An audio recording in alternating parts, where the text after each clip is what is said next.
Hey guys, welcome back to my basement studio. This week's closed reading for Psalms, class about Psalms. I'm going over Psalm 60 for week one.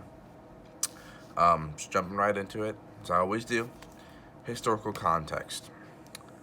It's really interesting about Psalm 60 because historical context is actually kind of laid out in the beginning of this passage. It is addressed to the chief musician, set to Lily of the Testimony, which from research that I did, the Lily of the Testimony may be referring to an instrument. Just a little side note. A Michtam, I think that's how you say that, of David for teaching when he fought against Mesopotamia, and Syria of Zobah. There's a little bit more in there, but the main context that this is being written is it's titled Urgent Prayer for the Restoration of God's Favor, because this psalm is being written in the context of David knowing that God, when he is in battles with his people, when he fights with his people against an adversary, they usually win. That's how that works. God trumps over the worldly people. And as historical context for this is at a time where David at some point has suffered some defeat, and he knows that since he was defeated, that there must be some correlation with him losing favor with God. Thus spawns this passage. And as a literary context, which is really cool about how this is positioned in the Bible, because in Psalm 61 we talk about God's protection and things like that. And that kind of just goes on, just talking about God in these, 60, 61, up to 63, and a little bit even beyond that. We're talking a lot about God's favor, God's restoration, God's promises, God's protection, being joyful in the Lord too. So that's a really cool element to have this in here as a teaching element to kind of explain to people and kind of bring people into the next few verses. But as a literary context, this is being used as a teaching element. People are in need to know of the favor of God. They're needing a reminder, I guess, as we read down at the bottom, who will bring me to the strong city? Who will bring me to the strong city? There's other verses. Who will lead me to Edom? Is it not you, O God, who cast us off? So we are seeing this element of focusing on God and his power, because that's what David knows. David knows that when he does that, he's successful. A couple interesting elements of structure here. It's almost broken up into three kind of parts. We have verses 1 through 5, which are kind of setting the stage. There's a lot of you talk, and it's very similar to what Professor Morris, Dr. Morris, I don't know how you prefer that, but how he was talking about how there's a you, and then it flips the script in verse 6 to verse 8 and is really talking about God. It says, God has spoken in his holiness, I will rejoice. So it's quoting God directly here, versus up above where it's not, it's talking directly about God, and then we see an element of God talking directly.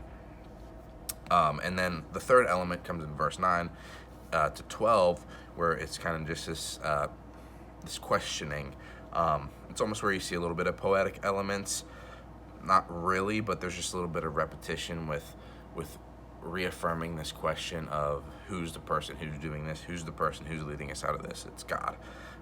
So that's pretty cool. But yeah, the structure, it goes from verse 1 to 5, then from verse 6 to 8 when we talk about God speaking directly, and then verses 9 to 12 where it's kind of like almost a what have you done for me, what can you do for me kind of thing, and more application to the person per se rather than application to God, at least language wise. Talking you in the beginning is about God, and who will lead me and who will lead us and who has led us.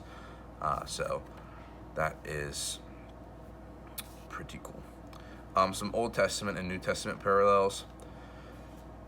I wasn't able to find a ton. There's definitely a lot of talk. I have a verse. One second. I had it written down over here. 1 Peter 5, verse 10, which reads, after you have suffered a while, the glory of all grace, who has called eternal glory to Christ, will restore himself, strengthen, and establish you. So, it's about talking about the glory of God. There's some other verses where, I think in Peter, there's a verse about, faith being the backbone of victory and something like that. But as far as a parallel, I could give you 100 references, because there are tons and tons of references about God's favor and God's glory coming directly from God when we're faithful to him. We hear that a lot. So I don't see necessarily a direct parallel. From my research, maybe I missed something. I would love to hear your comments to see if you guys have anything. As a modern day application, I think that this really speaks a lot to the modern day has a large modern day application, because it is directly talking about seeking your favor from God. And a lot of people nowadays don't seek their favor from God. They try and fight these battles on their own, and they don't get anywhere. Well, why is that? Well, let's look at David, who fought a lot of battles. All the battles that he fought, you look at when he defeated Goliath, Battle of the Philistines. That's something that God was a part of. You think that he could have done that without him? No. And these issues that people have that are bigger than themselves, whether it's social issues that people believe heavily in, or, issues with homeless people that they're trying to solve, or issues in a marriage, or whatever it is, no matter if it's a personal issue, a social issue, something bigger. This is teaching us and telling us that God is the one who wins victories. So he's the one who can win these victories when things are bigger than us. And I think that's the biggest takeaway from here. And focusing on that, because I think that's really where all the language is being pointed to, is just focusing on God, restoring your favor with God, which obviously has some stipulations to it because of why you lost the favor, repenting and trying to be with God and praying and being with him and spending time with him. It's a little bit different context that we have, because we have Jesus as a connecting factor versus them in Psalms in the Old Testament. But nevertheless, it's still the same point, to focus on God, because he's the one who has notoriously and historically given people victories through the battles. Thank you guys. Thank you for bearing with me. I hope you're having a great day.